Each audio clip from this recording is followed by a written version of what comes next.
महादेव है। इस मार्ग में कोई किसी भी संप्रदाय का हो, किसी भी परंपरा का हो, ब्रह्मचर्य की विशेष आवश्यकता है। जब तक आपके जीवन में ब्रह्मचर्य का संयम नहीं होगा तब तक आपको भगवदानंद की प्राप्ति हो नहीं सकती। ये जो हमारा अखंड भजन नहीं होता, जो हमारे हृदय में उत्साह नहीं बढ़ रहा भगवत प्राप्ति का, उसका कारण है ब्रह्मचर्य का नाश। जितना एक कामुक व्यक्ति अंधा होता है उससे बढ़कर कोई अंधा नहीं होता। नेत्र दोनों फूट जाए उसे अंधा नहीं कहते, उसको तो मार्ग नहीं दिखाई देगा। लेकिन जो कामुक पुरुष है, जो मदांध है, जो विषयों में अंधा, उससे ज्यादा अंधा कोई नहीं होता। लोक परलोक सब कुछ नष्ट कर लेता है। ब्रह्मचर्य की अपार महिमा है, परंतु आज हमारे नीच वातावरण में ब्रह्मचर्य को धूल धूसरित किया जा रहा है। ये महापुरुषों के वचन है, बिल्कुल अक्षरशः सत्य है। एकांत में चिंतन मनन करने के बाद आपकी श्रवणेंद्रिय तक पहुंच रही है बात। आज की नीचता, आज का मनोरंजन ब्रह्मचर्य को धूल धूसरित कर रहा है, ब्रह्मचर्य का नाश कर रहा है। कोई समझ ही नहीं रहा कि कितनी बड़ी हम भयानक गलती कर रहे हैं। ये वीर शक्ति हमारे प्रभु की अद्भुत कृपा है।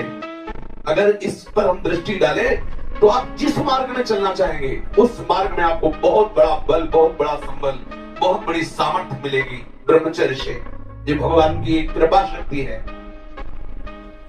जो इसका पतन करते हैं निसंदेह वो किसी योग्य नहीं रह जाते। ब्रह्मचर्य का रास जीवन का नाश अर्थात मृत्यु, संपूर्णतया सत्यनाश, सर्वनाश, मृत्यु, ब्रह्मचर्य नाश, सुख का नाश, आरोग्य का नाश, तेज का नाश, विद्या का नाश, बल का नाश, सामर्थ्य का नाश, स्वातंत्र का नाश, धर्म का नाश, भजन का नाश ब्रह्मचर्य के नाश पर है। यदि आपने ब्रह्मचर्य नष्ट कर दिया तो आप किसी काम के नहीं रह गए। आधार स्तंभ टूट गया तो चाहे जितना सुंदर भवन हो वो नष्ट हो ही जाता है। धर्म नाश होने से संपूर्णतया नाश माना जाता है।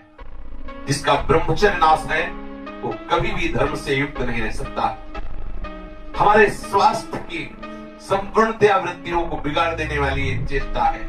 मरणम बिंदु पातेन जीवनम बिंदु धारणा। ये भगवान शंकर का अमिट सिद्धांत है कि जो वीर के साथ खिलवाड़ करता है वो साक्षात मृत्यु का वर्ण कर रहा है। जो वीर को रोकता है, धारण करता है, वो अमर है, वो भगवत स्वरूप हो जाता है।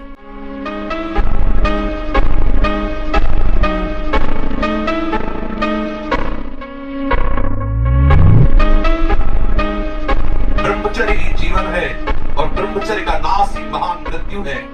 ब्रह्मचर्य ही स्वस्थता है, ब्रह्मचर्य का नाश ही महान रोगों का निमंत्रण है। ये साधक जो अपनी दिनचर्या ठीक नहीं रखते, ये उनके जीवन के लिए बहुत हानिकारक विषय है। हमारे लिए जितना नाम जप आवश्यक है उतना ही प्राणायाम आवश्यक है, उतना ही व्यायाम आवश्यक है।